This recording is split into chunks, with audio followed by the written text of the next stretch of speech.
رب اشرح لي صدري ويسر لي أمري واحلل عقدة من لساني يفقهوا قولي رب زدني علما وارزقني عملا سبحانك لا علم لنا إلا ما علمتنا إنك أنت العليم الحكيم.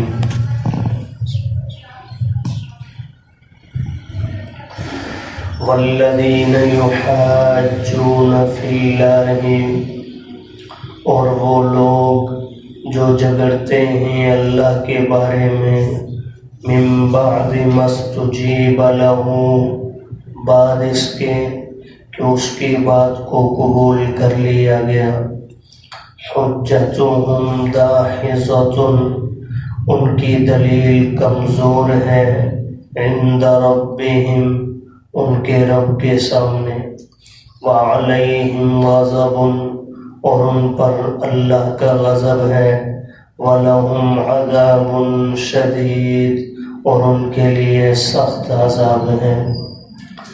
اللہ الذی، اللہ وہ ذات ہے، انزل الکتاب بالحق، اتارا جس نے کتاب کو برحق، والمیزان، اور ترازو کو بھی، وما یدریک، اور آپ کو کیا معلوم، لعل الساعۃ قریب، شاید کہ قیامت قریب ہو. یستعجل بها الذین، جلدی کرتے ہیں قیامت کے بارے میں وہ لوگ، لا یؤمنون بها، جو قیامت پر ایمان نہیں رکھتے، والذین آمنوا، اور وہ لوگ جو ایمان لائے، مشفقون منہا، وہ ڈرتے ہیں قیامت کے بارے میں، ویعلمون، اور وہ جانتے ہیں، انہا الحق، کہ بے شک قیامت برحق ہے. الا، خبردار، ان الذین، بے شک وہ لوگ، یمارون فی الساعۃ، جو جھگڑتے ہیں قیامت کے بارے میں، لفی ضلال بعید، البتہ وہ دور کی گمراہی میں پڑے ہوئے ہیں. اللہ لطیف بعبادہ، اللہ تعالی باریک بین ہے اپنے بندوں کے بارے میں. یرزق من یشاء، وہ رزق عطا فرماتے ہیں جس کو چاہیں. وَهُوَ الْقَوِيُّ الْعَزِيزُ، اور وہ طاقت والے زبردست ہیں.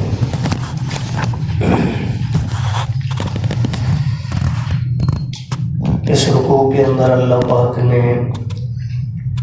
دین کے برحق ہونے کا ذکر فرمایا کہ تمام انبیاء علیہم الصلاۃ والتسلیم کو اللہ نے یہی دین حق دے کر بھیجا.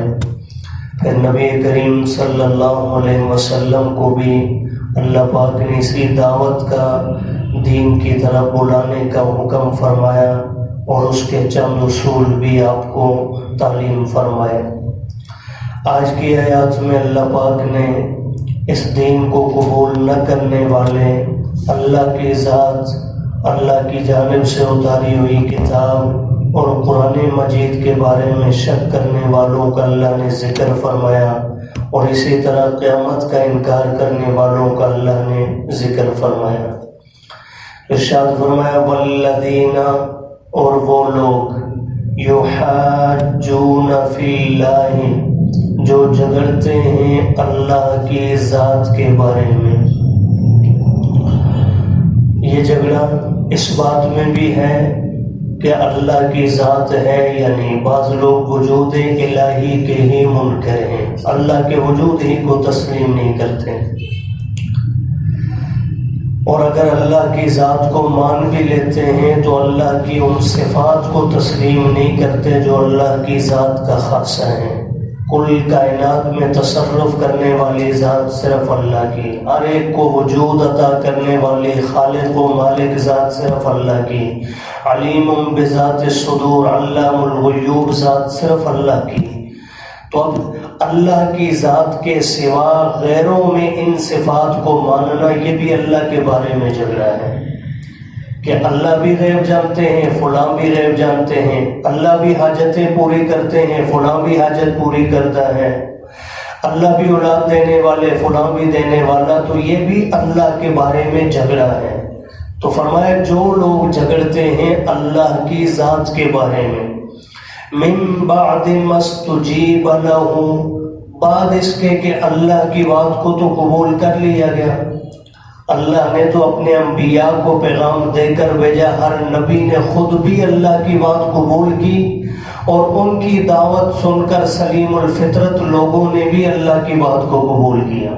اب انبیاء کی زندگی اللہ نے قرآن میں بھی ذکر فرمائی، تو ہر نبی نے سجدہ بھی کیا، تو کس کے آگے جی؟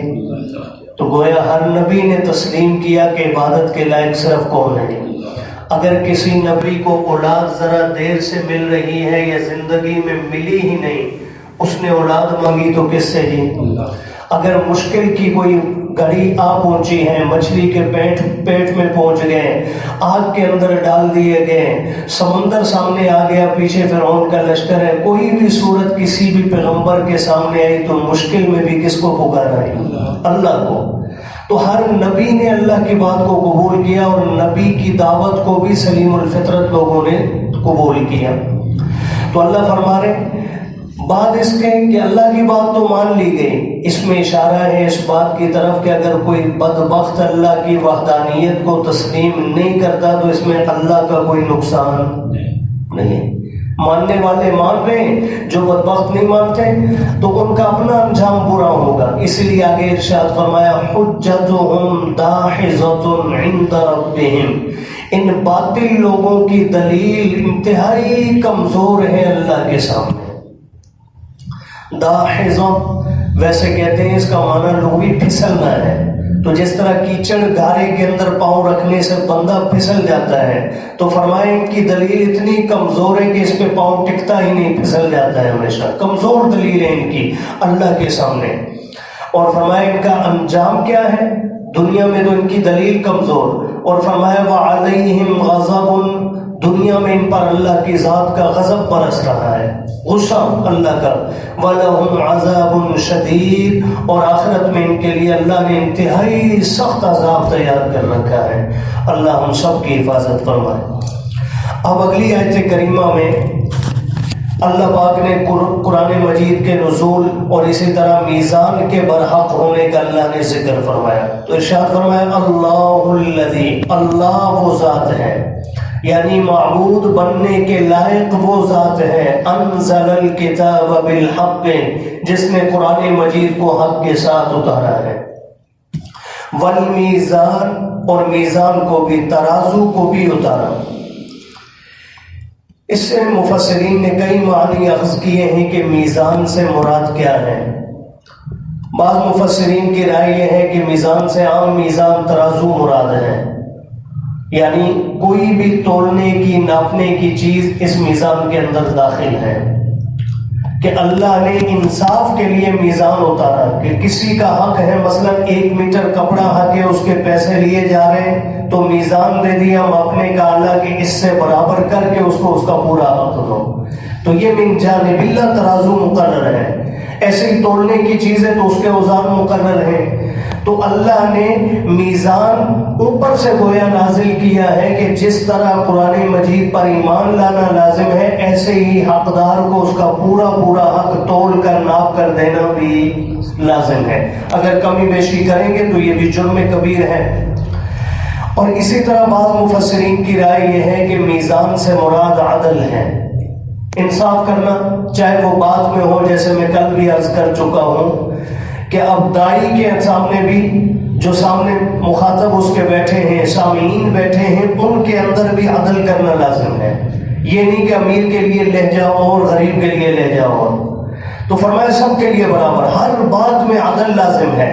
اسی طرح بعض مفسرین کی رائے یہ ہے کہ میزان سے مراد اخلاق ہیں، اچھے اخلاق اپنانا، کہ اچھے اخلاق بھی وہ صفت ہے جس سے انسان کے باطل کا لوگ اندازہ لگا لیتے ہیں کہ یہ شخص کیسا ہے۔ تو بہرحال فرمایا اللہ نے کتاب کو بھی حق کے ساتھ اتارا اور میزان کو بھی۔ وَمَا يُدْرِيكَ لَعَلَّ السَّاعَةَ قَرِيبٌ، اب ظاہر بات ہے قرآن مجید بھی اللہ نے اتارا ہے، تو اب اس پر جو ایمان لائیں گے ان کو بھی، اور جو نہیں ایمان لا رہے انہیں بھی اپنے کیے کا حساب کتاب اور بدلہ ملے گا کب؟ جی قیامت میں۔ اور میزان، جو لوگ اس میں بھی کمی بیشی کریں گے تو وہ بھی حساب کتاب دیں گے قیامت میں۔ لیکن یہ قیامت آئے گی کب؟ مشرکین مکہ بار بار آپ علیہ السلام کے سامنے آ کر کہتے ہیں متی ھذا الوعد ان کنتم صادقین، آپ روز کہتے ہیں قیامت آئے گی قیامت آئے گی، یہ وعدے کا دن کب ہے؟ اگر آپ سچے ہیں تو بتلائیں ہمیں۔ اللہ نے جواب میں فرمایا یاد رکھیے یہ ان چیزوں میں سے ہے جن کا علم اللہ کے سوا کسی اور کو حاصل ہی نہیں۔ انبیاء کو اللہ نے نشانیاں بتلائی، جیسے خود نبی کریم صلی اللہ علیہ وسلم نے بے شمار نشانیاں قیامت کی بتلا دی، یہ واقع ہوگا قیامت سے پہلے، یہ جب یہ نشانیاں ظاہر ہو جائے تو سمجھ لینا قیامت اب قریب ہے۔ حالانکہ ایک حدیث مبارکہ میں آتا ہے آپ علیہ السلام نے صحابہ کے سامنے یوں اپنی دو انگلیاں کھڑی کی اور فرمایا انا والساعۃ کہاتین، میں اور قیامت ان دو انگلیوں کی مانند قریب قریب ہیں۔ حالانکہ حضور علیہ السلام 1500 سال بیت چکے آپ کے دنیا سے پردہ فرمائے ہوئے، لیکن اس وقت بھی فرمایا تھا کہ قیامت اور میں بالکل قریب قریب ہیں، یعنی میرے زمانے میں اور قیامت کے واقع ہونے میں کوئی لمبا چوڑا فرق نہیں ہے۔ تو اب تو یقیناً وہ سارے حالات بھی آ چکے، تو نشانیاں تو انبیاء نے بتلائی، لیکن قیامت کا حقیقی علم اللہ کے سوا کسی اور کے پاس نہیں ہے۔ اس لیے فرمایا وما یدریک، اے میرے محبوب آپ کو کیا معلوم، لعل الساعۃ قریب، شاید قیامت بالکل قریب ہو۔ اور آگے ارشاد فرمایا یستعجل بها الذین، جلدی کرتے ہیں قیامت کے بارے میں وہ لوگ لا یؤمنون بها، جن کا قیامت پر ایمان ہی، اس لیے کہ ان کے دل میں کوئی ڈر نہیں، وہ کہتے ہیں آج ہی آ جائے قیامت۔ والذین آمنوا، اور وہ لوگ جو ایمان لائے، مشفقون منها، وہ وقوع قیامت کا سن کر بھی ڈرتے ہیں کہ کتنا خوفناک وہ مرحلہ ہوگا جب زمین پر زلزلہ طاری ہوگا، اس کیفیت کو سوچ کر بھی گھبرانے لگتے ہیں۔ وَيَعْلَمُونَ أَنَّهَا الْحَقُّ، اور یہ اہل ایمان جانتے ہیں کہ قیامت اللہ کا برحق فیصلہ ہے، واقع ہو کر رہے گی۔ ارشاد فرمایا الا خبردار ان الذین یمارون فی الساعۃ، بے شک جو لوگ جگڑتے ہیں یا شک میں مبتلا ہیں قیامت کے بارے میں، لفی ضلال بعید، وہ دور کی گمراہی میں پڑے ہوئے ہیں۔ آخری آیت کریمہ میں اب چونکہ قیامت کا ذکر، ہولناکی کا ذکر، ان نہ ماننے والوں کا برا انجام اللہ نے بیان کیا تو ایک خوف طاری ہو گیا، تو آگے اللہ نے تھوڑا سا پھر اپنی رحمت کے اشارے فرما دیے۔ فرمایا اللہ لطیف بعبادہ، ڈرنا ضرور ہے لیکن یہ مت بولنا اللہ لطیف، مہربانی کرنے والے، نرم بھی ہیں اپنے بندوں پر، اور لطیف کا معنی باریک بین بھی ہے کہ اپنے بندوں پر نگاہ رکھے ہوئے ہیں، کوئی بھی اللہ کی نظر سے غائب اور جو ہے پوشیدہ نہیں۔ تو فرمایا اللہ باریک بین ہے، نرم ہے، شفقت فرمانے والے اپنے بندوں پر۔ یرزق من یشاء، اور یہی وجہ ہے کہ جو سجدہ نہیں بھی کرتا اللہ اسے بھی روزی دے دیتے ہیں۔ اللہ رزق دے رہے جسے چاہے، جتنا اللہ نے اس کے مقدر میں رکھا ہوا ہے۔ وَهُوَ الْقَوِيُّ، اور فرمایا وہ ذات بڑی طاقت والی ہے، چاہے تو ساری دشمنوں کو ایک لمحے میں مٹا دے۔ العزیز، اور انتہائی زبردست اور غالب بھی ہے۔ اللہ پاک اپنی ذات حقہ پر کامل ایمان نصیب فرمائے۔